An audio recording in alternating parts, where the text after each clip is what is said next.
মৰমৰ ছাত্ৰ ছাত্ৰীসকল, আমি ইয়াৰ আগৰ ক্লাছটোত নেশ্যনেল পিপুল কংগ্ৰেছ সম্পৰ্কত আলোচনা কৰিছিলোঁ আৰু মোৰ যিমান দূৰ মনত আছে লাষ্ট ক্লাছটো আমি কৰিছিলোঁ roll of the national people congress, অৰ্থাৎ তোমাৰ জাতীয় গণ কংগ্ৰেছৰ ভূমিকা। আৰু সেই ক্লাছটো আলোচনা কৰোঁতে আমি এটা কথা কৈছিলোঁ যে জাতীয় কংগ্ৰেছৰ যিহেতু এটা ডাঙৰ অনুষ্ঠান, গতিকে ইয়াৰ এটা কি আছে, এখন ষ্টেণ্ডিং কমিটি বা স্থায়ী সমিতি এখন আছে। গতিকে ছাত্ৰ ছাত্ৰীসকল, আজি মই এই জাতীয় গণ কংগ্ৰেছৰ এই স্থায়ী সমিতিখন সম্পৰ্কত আলোচনা কৰিবলৈ আগবাঢ়িছোঁ। গতিকে standing committee of the national people congress, অৰ্থাৎ জাতীয় গণ কংগ্ৰেছৰ স্থায়ী সমিতি, আৰু ইয়াৰ composition, power and function and evaluation, অৰ্থাৎ গঠন, ক্ষমতা, কাৰ্যৱলী আৰু ইয়াৰ মূল্যায়ন সম্পৰ্কে মই এই ক্লাছটোত তোমালোকক আলোচনা কৰিম।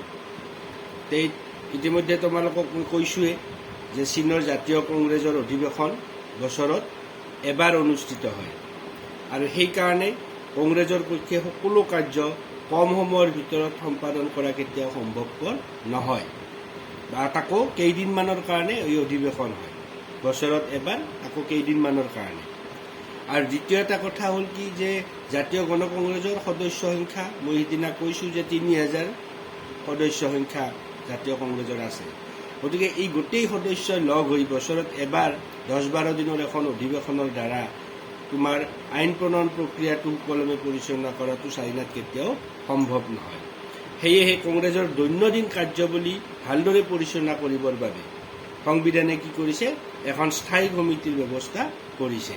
গতিকে জাতীয় গণ কংগ্ৰেছৰ যিটো স্থায়ী সমিতি, এই স্থায়ী সমিতি 1982 চনত চীনৰ যি সংবিধান, এই সংবিধানখনৰ এটা অভিনৱ বৈশিষ্ট্য বুলি কোৱা হয়। জাতীয় কংগ্ৰেছৰ স্থায়ী সমিতি চীনৰ সাম্যবাদী দলৰো এটা গুৰুত্বপূৰ্ণ অৱদান বুলি কৈ অহা হৈছে। গতিকে স্থায়ী সমিতিক চীন গণৰাজ্যৰ সৰ্বোচ্চ স্থায়ী কাৰ্যকৰী সংস্থা বুলি আমি ক'ব পাৰোঁ। আৰু স্থায়ী সমিতিয়ে জাতীয় গণ কংগ্ৰেছৰ হৈ কাম কৰে আৰু দেশৰ শাসনতান্ত্ৰিক কাৰ্যপ্ৰণালীৰ যিটো ধাৰাবাহিকতা, কণ্টিনিউটি, এই ধাৰাবাহিকতাটো ৰক্ষা কৰে। গতিকে এতিয়া আহা যে এই স্থায়ী সমিতিৰ গঠন সম্পৰ্কে আমি আলোচনা কৰিম, composition of the standing committee. 1982 চনৰ চীনৰ সংবিধানৰ যিটো 65 নম্বৰ অনুচ্ছেদ, এই 65 নম্বৰ অনুচ্ছেদত জাতীয় গণ কংগ্ৰেছৰ স্থায়ী সমিতিৰ গঠন সম্পৰ্কে বৰ্ণনা কৰা হৈছে। এই সমিতিৰ সদস্যসকল জাতীয় গণ কংগ্ৰেছে নিৰ্বাচিত কৰে আৰু এই সমিতিত এজন সভাপতি, এজন উপসভাপতি, এজন সচিব প্ৰধান আৰু অন্যান্য সদস্য থাকে। আৰু এই সমিতিত চীন দেশৰ যিবিলাক মাইনৰিটি লোক, অৰ্থাৎ সংখ্যালঘু যিবিলাক জাতি আছে, তাত এই সংখ্যালঘু জাতিবিলাকৰো প্ৰতিনিধিত্বৰ ব্যৱস্থা আছে। সপ্তম জাতীয় কংগ্ৰেছৰ স্থায়ী সমিতিৰ সদস্য সংখ্যা আছিল 156 জন। কিন্তু চীনৰ সংবিধানে, 82 চনৰ সংবিধানে স্থায়ী সমিতিৰ সদস্য সংখ্যাটো কোনো ফিক্স কৰি দিয়া নাই বা নিৰ্ধাৰণ কৰি দিয়া নাই যে ইমানখিনি সদস্য থাকিব লাগিব, সেইটো পৰিৱৰ্তন হৈ থাকিব পাৰে। এতিয়া অহা ডিউৰেশ্যন অফ টাৰ্ম, যিটো কাৰ্যকাল, যে স্থায়ী সমিতিৰ সাধাৰণ কাৰ্যকাল আচলতে 5 বছৰ। প্ৰতি 2 মাহৰ অন্তৰত এই সমিতিৰ সভা অনুষ্ঠিত হয় আৰু সমিতিৰ সভাপতি আৰু উপসভাপতিসকল একেৰাহে 10 বছৰতকৈ অধিক কাল, অৰ্থাৎ 2টা টাৰ্মতকৈ অধিক কাল তেওঁলোকে নিজৰ পদত অধিষ্ঠিত থাকিব নোৱাৰে। অৰ্থাৎ সভাপতি, উপসভাপতিয়ে তোমাৰ কণ্টিনিউ 2টা টাৰ্ম থাকিব পাৰে স্থায়ী সমিতিৰ সভাপতি, উপসভাপতি হিচাপে। গতিকে স্থায়ী সমিতিৰ সভাপতিৰ কৰ্তব্য হ'ল কি, যে সমিতিৰ সভা আহ্বান কৰা আৰু তাত সভাপতিত্ব কৰা, অৰ্থাৎ সভাখন সুকলমে পৰিচালনা কৰা। সহসভাপতিসকল আৰু যি সচিব প্ৰধানৰ যি কাম, এই কাম হ'ল সভাপতিক বিভিন্ন কামত সহায় কৰা আৰু প্ৰশাসনিক কাম কাজবিলাক পৰিচালনা কৰে সচিব প্ৰধানে। গতিকে স্থায়ী সমিতি আৰু কাৰ্যৱলীৰ বাবে জাতীয় গণ কংগ্ৰেছৰ ওচৰত সদায় দায়িত্বহীন, কাৰণ জাতীয় গণ কংগ্ৰেছে স্থায়ী সমিতিৰ কাৰ্যকাল পূৰ্ণ হোৱাৰ আগতো ইয়াৰ সদস্যসকলক কেতিয়াবা কি কৰিব পাৰে, অপহৰণ কৰিব পাৰে। গতিকে 1982 চনৰ চীনৰ সংবিধান অনুসৰি স্থায়ী সমিতিৰ কোনো সদস্য ৰাষ্ট্ৰৰ প্ৰশাসনিক বা বিচাৰ বিভাগীয় বা যিটো অভিসংখ্যক সংস্থা, যিটো প্ৰকিউৰেটৰিয়েল অৰ্গেন বুলি কোৱা হয়, ইয়াৰ কোনো পদত কেতিয়াও অধিষ্ঠিত থাকিব নোৱাৰে। গতিকে স্থায়ী সমিতিৰ নিজৰ কাৰ্যালয় ইয়াৰ সচিব প্ৰধানৰ পৰিচালনাৰ নিয়ন্ত্ৰণত থাকে বা সচিব প্ৰধানে ইয়াৰ কাৰ্যালয় পৰিচালনা কৰে। গতিকে এতিয়া আহা power and function of the standing committee, যে ক্ষমতা আৰু কাৰ্যবলী। যে চীনৰ সংবিধানৰ 67 নম্বৰ যিটো অনুচ্ছেদ, তাত জাতীয় কংগ্ৰেছৰ স্থায়ী সমিতিৰ ক্ষমতা আৰু কাৰ্যবলী সম্পৰ্কে বিস্তৃতভাৱে বৰ্ণনা কৰা হৈছে বা আলোচনা কৰা হৈছে। যে স্থায়ী সমিতিৰ কাৰ্যবলী নানা ধৰণৰ, আমি বিভিন্ন ভাগত ইয়াক ভাগ কৰি আলোচনা কৰিব পাৰোঁ। যেনে ধৰা আইন সংক্ৰান্ত ক্ষমতা, লেজিছলেটিভ পাৱাৰ, শাসন সংক্ৰান্ত ক্ষমতা, এডমিনিষ্ট্ৰেটিভ পাৱাৰ, বিচাৰ বিষয়ক ক্ষমতা, যিটো জুডিচিয়েল পাৱাৰ, জৰুৰী ক্ষমতা, ইমাৰ্জেঞ্চি পাৱাৰ, আৰু মিছচেলেনিয়াছ পাৱাৰ বা তোমাৰ আদাৰ্ছ পাৱাৰ বা অন্যান্য ক্ষমতা। এই ক্ষমতাবিলাক আমি এতিয়া অলপ এটা এটাকৈ আমি আলোচনা কৰিম। যে প্ৰথমে অহা যিটো আমি লেজিছলেটিভ পাৱাৰ, যিটো আইন সংক্ৰান্ত ক্ষমতা। সংবিধানৰ চীনৰ 82 চনৰ সংবিধানৰ যিটো 58 নম্বৰ অনুচ্ছেদ, 58 নম্বৰ আৰ্টিকুল, তাত জাতীয় গণ কংগ্ৰেছ আৰু ইয়াৰ স্থায়ী সমিতিৰ হাতত কি কৰা হৈছে, এই অনুচ্ছেদ অনুযায়ী কি কৰা হৈছে, জাতীয় গণ কংগ্ৰেছ আৰু ইয়াৰ স্থায়ী সমিতিৰ ওচৰত আইন সংক্ৰান্ত ক্ষমতাবিলাক অৰ্পণ কৰা হৈছে। আৰু সেই অনুযায়ী তোমাৰ ষ্টেণ্ডিং কমিটি বা স্থায়ী সমিতিয়ে বিভিন্ন ধৰণৰ আইন সংক্ৰান্ত ক্ষমতা উপভোগ কৰিব পাৰে। যেনে স্থায়ী সমিতিয়ে জাতীয় গণ কংগ্ৰেছৰ বছৰি এবাৰ অধিৱেশন আহ্বান কৰিব লাগে। তেনেকৈ সমিতিয়ে যিকোনো সময়ত কংগ্ৰেছৰ বিশেষ অধিৱেশনো কি কৰিব পাৰে, আহ্বান কৰিব পাৰে। তেনেকৈ স্থায়ী সমিতিয়ে সংবিধান আৰু আইনৰ ব্যাখ্যা প্ৰদান কৰে।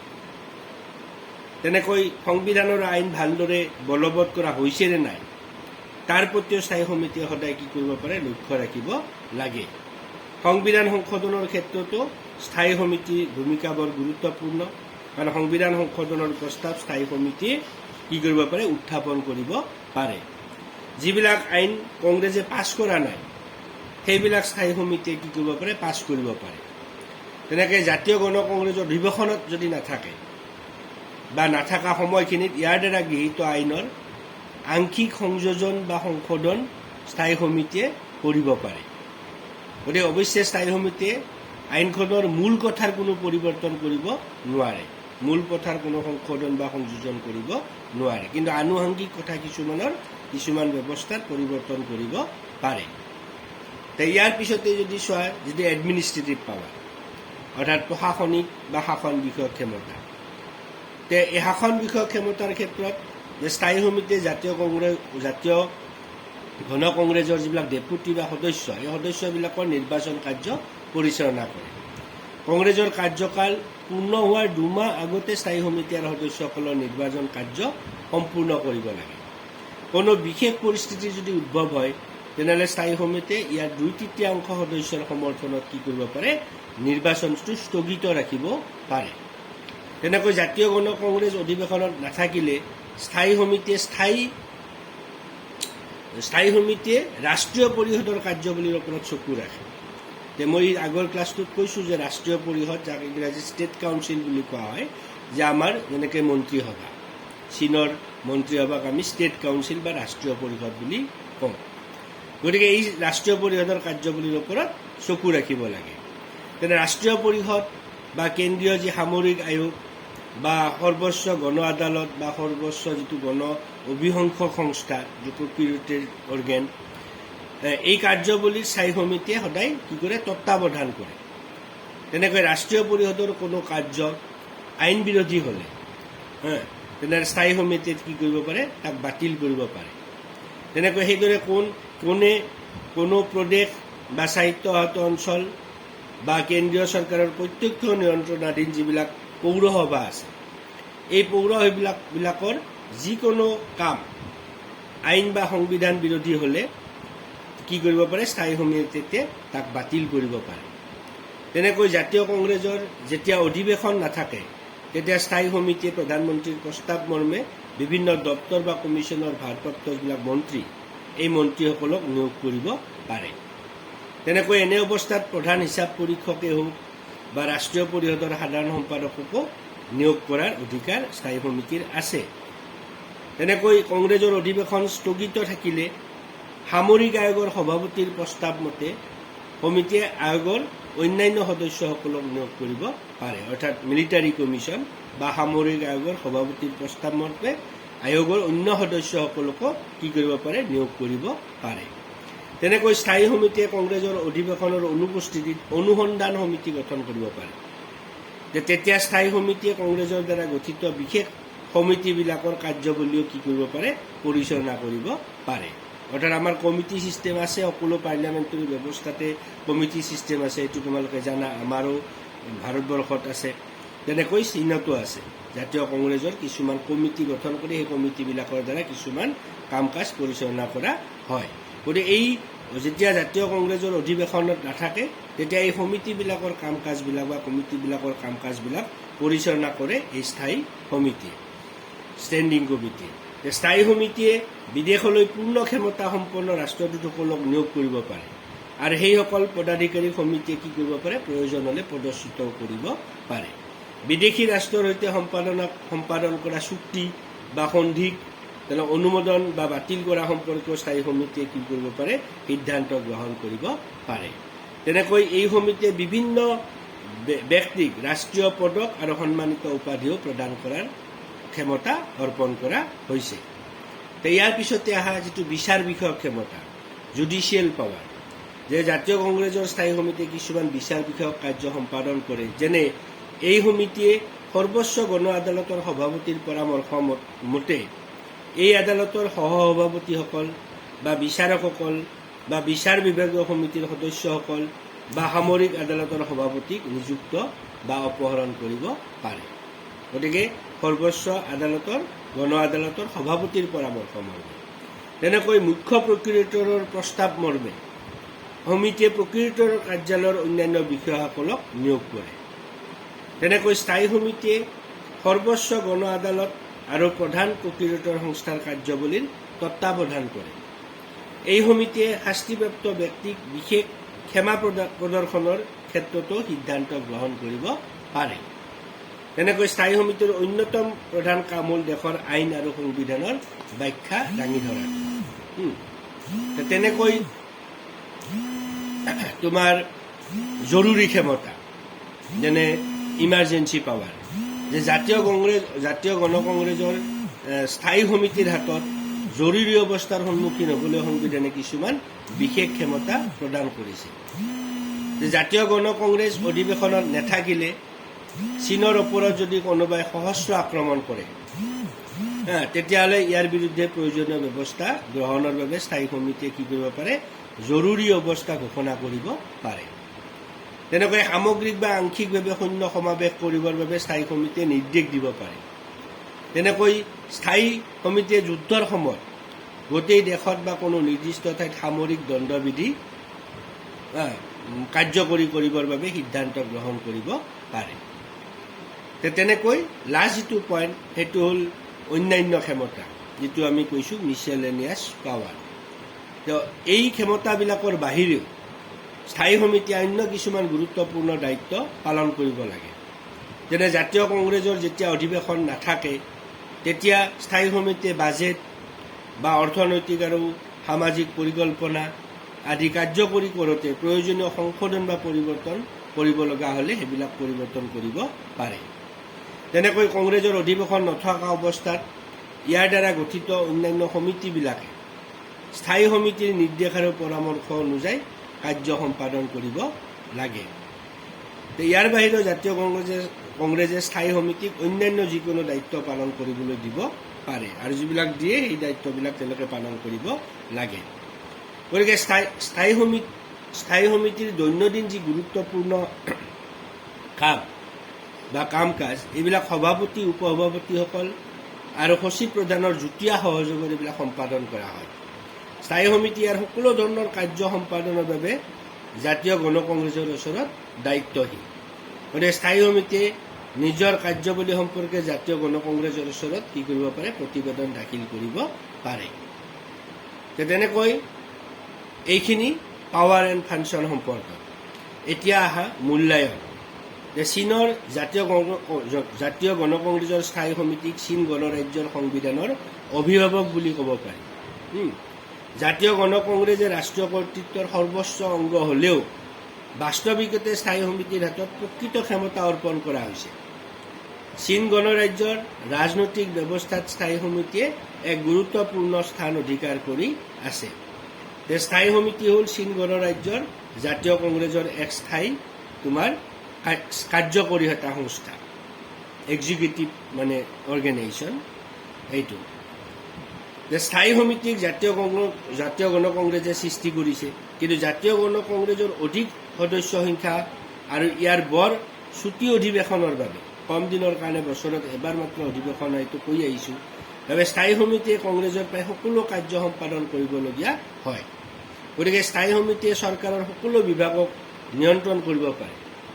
ইয়াৰ ক্ষমতা আৰু কাৰ্যৱলী পৰ্যালোচনা কৰিলে দেখা যায় যে ই চৰম ক্ষমতাৰ অধিকাৰী। চীন গণৰাজ্যৰ সংবিধানে সৃষ্টি কৰা সকলো সংস্থাৰ ভিতৰত স্থায়ী সমিতিয়ে এটা আটাইতকৈ ক্ষমতাশালী এটা সমিতি বুলি আমি ক'ব পাৰোঁ বা সংস্থা বুলি আমি ক'ব পাৰোঁ। যি নহওক যে গণপ্ৰজাতান্ত্ৰিক চীনৰ সাংবিধানিক ব্যৱস্থাত জাতীয় কংগ্ৰেছৰ তুলনাত স্থায়ী সমিতিয়ে অধিক মৰ্যাদা আৰু ক্ষমতা ভোগ কৰে, এই কথাটোত আমাৰ দ্বিমত নাই। কিন্তু চীন চৰকাৰৰ দৈনন্দিন কাৰ্যৱলী স্থায়ী সমিতিয়ে তত্বাৱধান কৰে। কিন্তু জাতীয় কংগ্ৰেছৰ স্থায়ী সমিতিয়ে কিন্তু সদায় মনত ৰাখিবা যে চীনৰ সাম্যবাদী দলৰ প্ৰভাৱ আৰু নিয়ন্ত্ৰণৰ পৰাও কেতিয়াও মুক্ত নহয়। কাৰণ সাম্যবাদী দলৰ নিৰ্দেশ স্থায়ী সমিতিয়ে সদায় মানি চলিব লাগিব। সাম্যবাদী দলৰ নীতি বিৰোধী কোনো সিদ্ধান্ত স্থায়ী সমিতিয়ে গ্ৰহণ কৰিব নোৱাৰে। স্থায়ী সমিতিৰ ওপৰতো সাম্যবাদী দলৰ নিয়ন্ত্ৰণ প্ৰতিষ্ঠিত হৈছে। কিছুমানৰ মতে স্থায়ী সমিতি চীনৰ সাম্যবাদী দলৰ নীতি আৰু সিদ্ধান্তক কাৰ্যকৰী কৰাৰ এটা আহিলাহে মাথোঁ বা যন্ত্ৰহে মাথোঁ। কিছুমানে কি কয় যে চীনৰ স্থায়ী সমিতিৰ কাম কি, যে চীনৰ সাম্যবাদী দলৰ যি নীতি তাক কাৰ্যকৰী কৰাটো হ'ল চীনৰ ষ্টেণ্ডিং কমিটি বা স্থায়ী সমিতিৰ মূল কাম। কিন্তু চীনত শোষণহীন ব্যৱস্থা প্ৰৱৰ্তিত হোৱাত গণকংগ্ৰেছৰ স্থায়ী সমিতিয়ে এক গণতান্ত্ৰিক ৰাষ্ট্ৰীয় সংস্থাৰ মৰ্যাদা লাভ কৰিছে। গতিকে স্থায়ী সমিতিৰ গুৰুত্ব সেইকাৰণে আমি একেবাৰে ওলাই কৰিব নোৱাৰোঁ। আৰু গোটেই চীনৰ গোটেই ব্যৱস্থাটো, গোটেই শাসন ব্যৱস্থাটো পৰিচালনা কৰাৰ ক্ষেত্ৰত স্থায়ী সমিতিয়ে মূল গুৰি বঠা ধৰে বুলি আমি ক'ব পাৰোঁ। গতিকে ছাত্ৰ ছাত্ৰীসকল, যে এই ক্লাছটো মই ইমানতে সামৰিছোঁ। তোমালোকে কিবা খোকোজা থাকিলে মোক ফোন কৰিও তোমালোকে সুধিব পাৰিবা আৰু এই খোকোজাবিলাক দূৰ কৰিব পাৰিবা। আৰু আশা কৰিছোঁ তোমালোকে ক্লাছবোৰ ল'বা। ধন্যবাদ জ্ঞাপন কৰি আজিলৈ ক্লাছটো মই ইমানতে সামৰিছোঁ।